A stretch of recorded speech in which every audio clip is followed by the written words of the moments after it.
Hello বন্ধুরা, আজকে আমি একটা পুঁই মিচুরির সবজি রান্না করব, সেটাই আপনাদের সাথে শেয়ার করছি।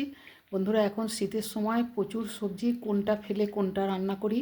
তো এখন সবজি রান্না করছি, এটা যেটা যখন সামনে পাচ্ছি। তো আজকে পুঁই মিচুরি পেয়েছি। এই যে এখানে এই দেখুন, এই যে পুঁই মিচুরি নিয়ে নিয়েছি, আর এর সাথে দিচ্ছি গোটা গোটা শিম, এখানে তোমার বেগুন, এখানে আলু, এখানে মূলো।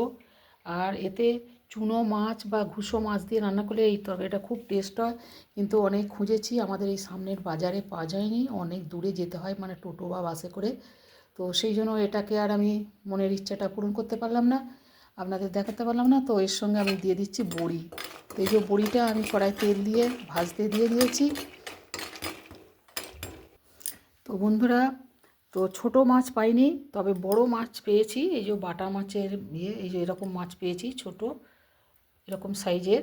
তো এই মাছের মাথা ওই তরকারির মধ্যে দিয়ে আজকে রান্না করব।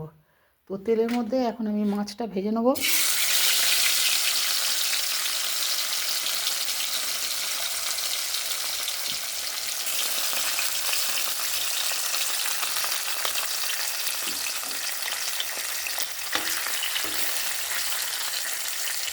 পুঁটি মাছ বা যে কোনো চুনো মাছ, মৌরলা বা যে কোনো চুনো মাছ এই মধ্যে দিলে, এই পুঁই মুসুরির তরকারির মধ্যে দিলে খুব সুন্দর টেস্ট হয়। তো পাওয়া যায়নি, তো এই বড়ো মাছই পেয়েছি। তো এইটাই এর মধ্যে দিয়ে দেবো। তো মাছটাকে একটু ভেজে নিচ্ছি। মাছ ভেজে তুলে নিয়েছি। ওই তেলে একটু শুকনো লঙ্কা আর 5 ফোড়ন, একটু ফোড়ন দিয়ে দিচ্ছি।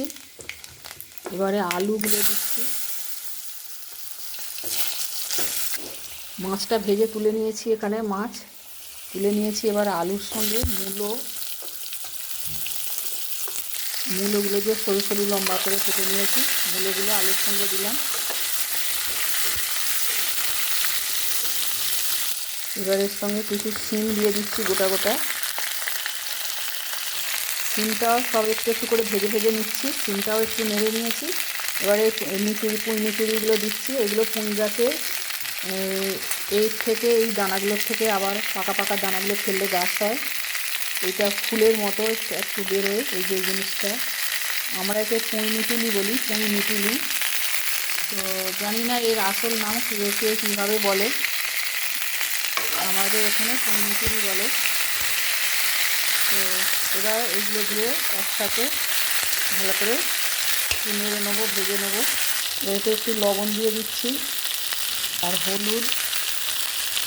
এবার এখানে যে সর্ষে বাটা নিয়েছি, সর্ষে বাটাটা একটু জল দিয়ে ভালো করে গুলে নেবো, তাহলে ওর যে খোসাগুলো নিচে পড়ে যাবে।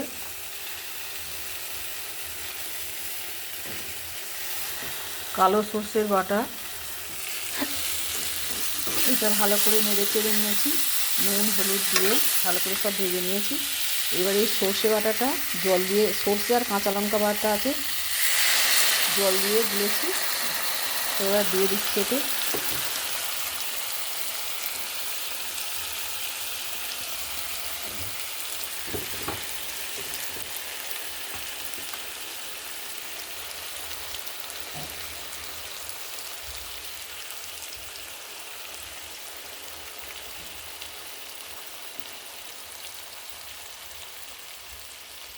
শিলে শিলে বেটেছি, খুব মিহি হয়নি। এই দেখুন, ভেতরে খোসাগুলো রয়ে গেলে, এইগুলো তরকারির সঙ্গে মিশে পেটে গেলে গ্যাস অম্বলের হয়, পেটের গণ্ডগোল হয়, গ্যাস অম্বল হয়।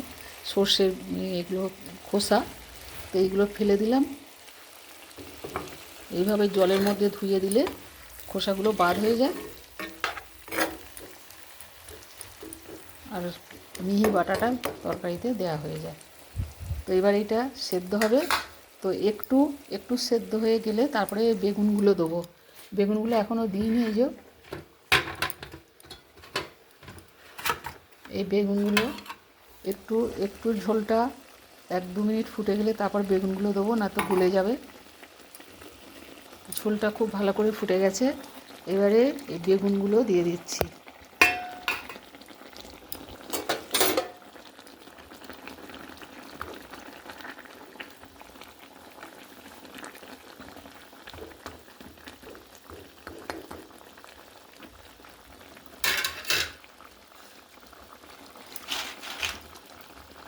একটু ঢাকা দিয়ে এটা সেদ্ধ করে নেবো ভালো করে।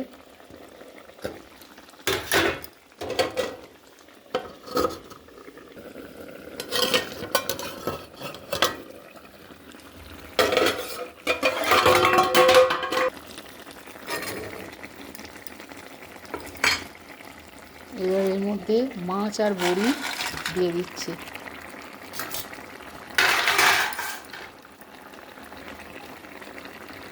এবার এতে কয়েক দানা চিনি দিয়ে দিচ্ছি, এই যে সিকি চামচের মতো।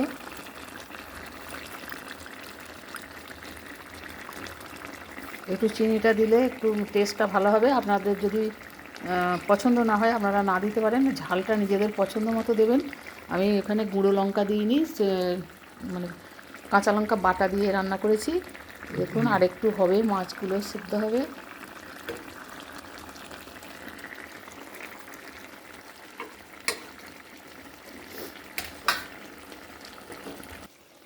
হ্যালো বন্ধুরা, তরকারি রেডি হয়ে গেছে বড় বড় বড় বাটা মাছ দিয়ে। এগুলো বড় বড় বাটা মাছ, ছোট ছোট বাটা মাছ নয়। আর চুনো মাছ তো পাইনি, তার জন্য আজকে এই বড় বাটা মাছ দিয়ে আজকে আমি পুঁই মিচুরির তরকারি করলাম। তো কেমন লাগলো অবশ্যই জানাবেন, ভালো লাগলে লাইক শেয়ার কমেন্ট করবেন। আর অবশ্যই একবার খাবেন, খুবই ভালো লাগবে। এই এক তরকারিতেই ভাত খাওয়া যাবে, দারুণ টেস্টি হয়েছে। তো আজকের মতো রাখছি বন্ধুরা, আবার আসবো অন্য কোনো রেসিপি নিয়ে। আপনারা খুব ভালো থাকবেন, সুস্থ থাকবেন। তো জয় গুরু, জয় মাতারা, টাটা।